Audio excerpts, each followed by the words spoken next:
जी श्रवण जी, मैं आपके पास आऊंगा। आपने सभी को सुना, कांग्रेस को खड़ा करने की नौबत आ जाएगी मोदी जी के लिए, तो ये थोड़ा सा अजीबोगरीब बात लगती है। हमें नहीं लगता ये स्थिति आ सकती। जी आपने कहा कांग्रेस को खड़ा करने की मतलब क्या? मैं समझा नहीं आप क्या कह रहे हैं। मतलब कांग्रेस को थोड़ा सा आगे बढ़त मिल जाए, और आम आदमी पार्टी के मुकाबले जो चल रहा है, विवाद चल रहा है, कांग्रेस भी लड़ाई में दिखे, ये शायद कहने का मतलब था सतीश जी के। उसके लिए मोदी जी चाहते हैं, जैसे बीएसपी को उत्तर नहीं नहीं, प्रदेश में कहा गया, अचानक से बीएसपी को मोदी कम जी करके मसाज दिया। कांग्रेस कांग्रेस अचानक मोदी जी हम्म। को कांग्रेस कहां से याद पड़ गया, वो भी गुजरात में, कि ये गुपचुप जो है गांवों में अपनी एक्टिविटी कर रहे हैं। इसको बोलने की क्या आवश्यकता पड़ी? मैं इस चीज का जो एक विश्लेषण देख रहा था। देखिए, मैं थोड़ा सा दो तीन पॉइंट जो, जी क्योंकि काफी लोग इस चीज को, अपनी डिबेट को सुन रहे हैं, तो मैं रिकॉर्ड के लिए दो तीन चीजें अपनी तरफ से बोलना चाहता हूं, क्योंकि वो नहीं बोलूंगा तो वो एंडोर्समेंट माना जाएगा कि जो मिश्रा जी ने कहा और जो अजय शुक्ला जी ने कहा मैं उसका समर्थन कर रहा हूं। तो मैं थोड़ा सा अपना टेक उसमें देना चाहता हूं, जो मेरी जानकारी है या मेरा मुझे लोगों ने वहाँ के जो बताया है, गलत भी हो सकता है, मैं उसका कोई चैलेंज नहीं कर रहा हूँ। एक तो ये कि आरएसएस ने कभी मोदी जी को, वहाँ गुजरात में मोदी जी ने जो पहला काम किया वो आरएसएस को खत्म करने का किया। और ये मैंने खुद देखा है वहाँ गुजरात में कि आरएसएस का कोई संगठन वहाँ मोदी जी के मुख्यमंत्रित्व में कभी पनपा नहीं। मिश्रा जी बता सकते हैं कि आरएसएस के पदाधिकारी कौन है गुजरात में, या किन लोगों ने काम किया है। तो मोदी जी ने बिल्कुल बीजेपी को, के संगठन को भी, और आरएसएस को भी, वहाँ वीएचपी को तो बहुत ही खुले तौर पर खत्म किया। तो मुझे नहीं लगता कि आरएसएस काम कर रही है नहीं कर रही है वो इतना ज़्यादा इम्पोर्टेंट है गुजरात में, क्योंकि गुजरात में आरएसएस की भूमिका हमेशा थोड़ी सी पीछे की रही है, या उसको पीछे रखा गया है। दूसरा, मैं अजय जी की इस बात से बिल्कुल सहमत नहीं हूं, या दर्शकों के लिए अपना व्यू पॉइंट रखना चाहता हूं कि ये नूरा कुश्ती नहीं बची है। मैं भी पहले कहता था कि नूरा कुश्ती हो सकती है, या आम आदमी पार्टी जो है वो बीजेपी की बी टीम है। हाल के जो डेवलपमेंट्स हैं वो ये बताते हैं कि ये थोड़ा सा मामला बीजेपी के लिए मुश्किल का हो गया है, और आम आदमी पार्टी ने ज्यादा दिक्कतें बीजेपी के लिए पैदा कर दी है कांग्रेस के बजाय।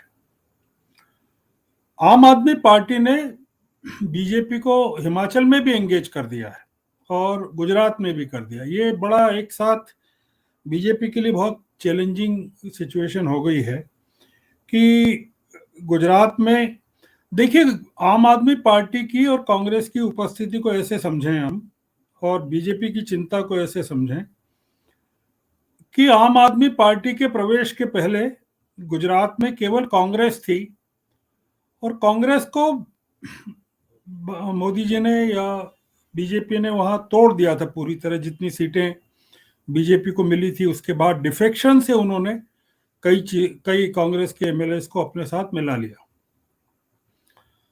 गुजरात में कांग्रेस से निपटना बीजेपी के लिए आसान था, या मोदी जी के लिए आसान था, या उन्होंने बना दिया था। अब क्या हो गया है कि आम आदमी पार्टी के आने के बाद से दो अपोजिशन की पार्टी से बीजेपी को लड़ना पड़ रहा है, या मोदी जी को लड़ना पड़ रहा है।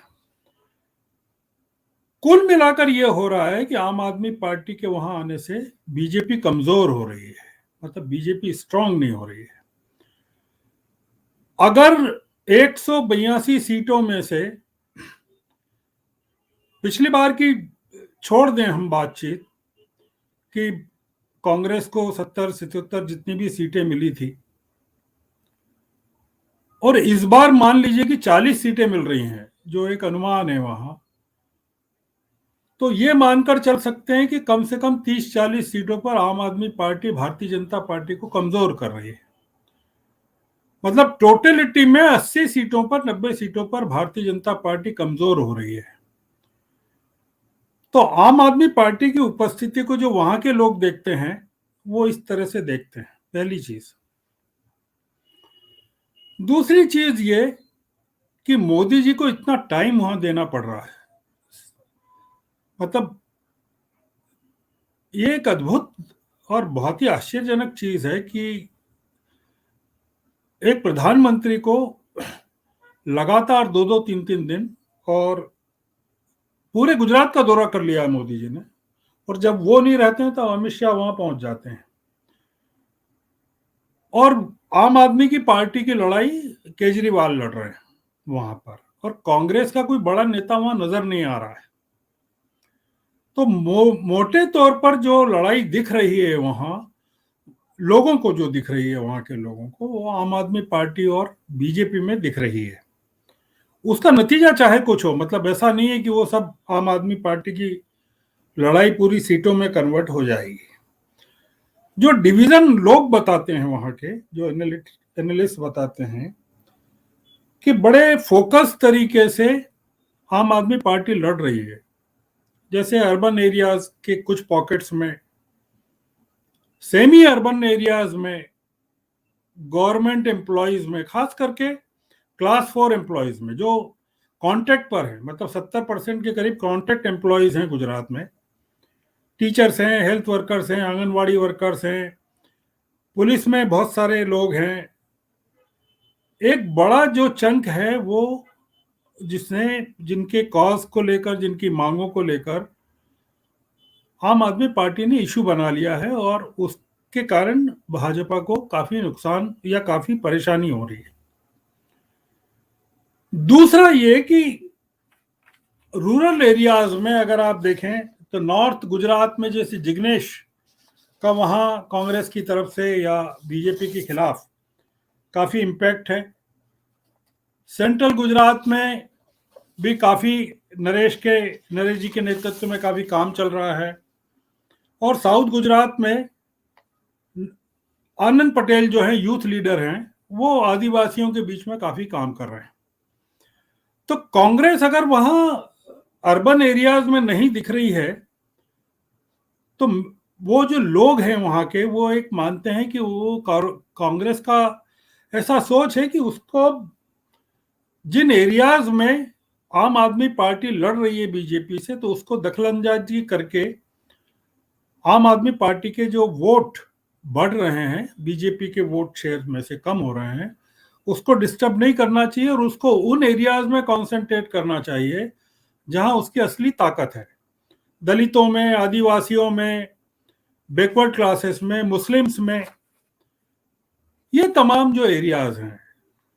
तो एक जो मोदी जी ने जिक्र किया जिस बात का कि कांग्रेस भी काम कर रही है, वो काफी सिग्निफिकेंट इस मायने में है कि रूरल एरियाज में जो काम चल रहा है उसमें कांग्रेस की लीडरशिप की या ऑफेंसिव की जरूरत नहीं है।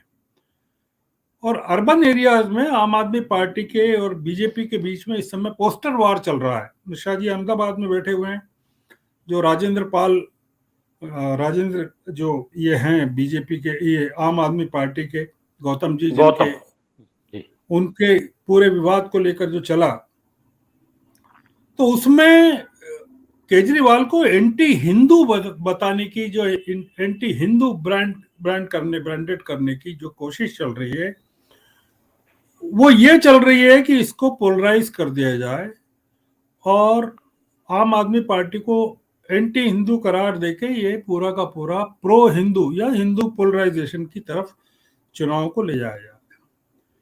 तो भारतीय जनता पार्टी के लिए इस समय काफी बाकी लोगों ने भी कहा है, और एक ये ऑब्वियसली दिख रहा है कि मैं सरकार किसकी बनेगी नहीं बनेगी मैं उसमें नहीं जा रहा हूं, क्योंकि ये जो एक चीज ये है कि चुनाव वहां जल्दी हो सकते हैं। जो वहां के लोगों का कहना है कि जितने देर से चुनाव होंगे उसमें बीजेपी का एंगेजमेंट और प्रधानमंत्री का एंगेजमेंट बढ़ जाएगा और आम आदमी पार्टी को ज्यादा उससे फायदा होगा। अभी कई चीजें हो रही है वहां गुजरात में वर्ल्ड लीडर्स का आना, एक प्रोजेक्ट करना कि गुजरात के डेवलपमेंट को लेकर एक नई तरह की इमेज को खड़ा करना, तो मोदी जी का पूरा जो मामला है वो ये है कि केंद्र के कामों पर गुजरात में वोट पाए जाए, और दूसरा जो पोलराइजेशन है हिंदू वर्सेस अदर्स का, उसका फायदा लिया जाए। मैं रिपीट कर रहा हूं कि मैं इसको नूरा कुश्ती नहीं मानता हूं, और दूसरा ये कि ये पूरी की पूरी लड़ाई मोदी जी खुद लड़ रहे हैं, और वहाँ उनके लिए बहुत ज़रूरी है, जैसा सभी लोगों ने कहा, कि सिंह साहब ने भी कहा और सब ने कहा, कि सीटों का कम होना या बहुमत का प्राप्त नहीं होना उनकी नेशनल इमेज और इंटरनेशनल इमेज दोनों को धक्का पहुंचाएगा। इसलिए 80,000 करोड़ के बारे में बताया आर के मिश्रा जी ने कि कितने उन्होंने अनाउंसमेंट किए हैं, तो ये तो चीज़ें आने वाले दिनों में और बढ़ेगी। गुजरात को बहुत अलग किस्म से लेना पड़ रहा है। एक ही दिक्कत है कि आम आदमी पार्टी ने जो हिमाचल में भी जो डेंट किया हुआ है बीजेपी को, तो वो एक साथ कैसे निपटेंगे गुजरात और हिमाचल से, ये थोड़ा सा दिक्कत का काम है। आम आदमी पार्टी वहाँ सड़कों पर भी है, मैदान में भी है, और कांग्रेस सड़कों पर नहीं है, ये भी सही है।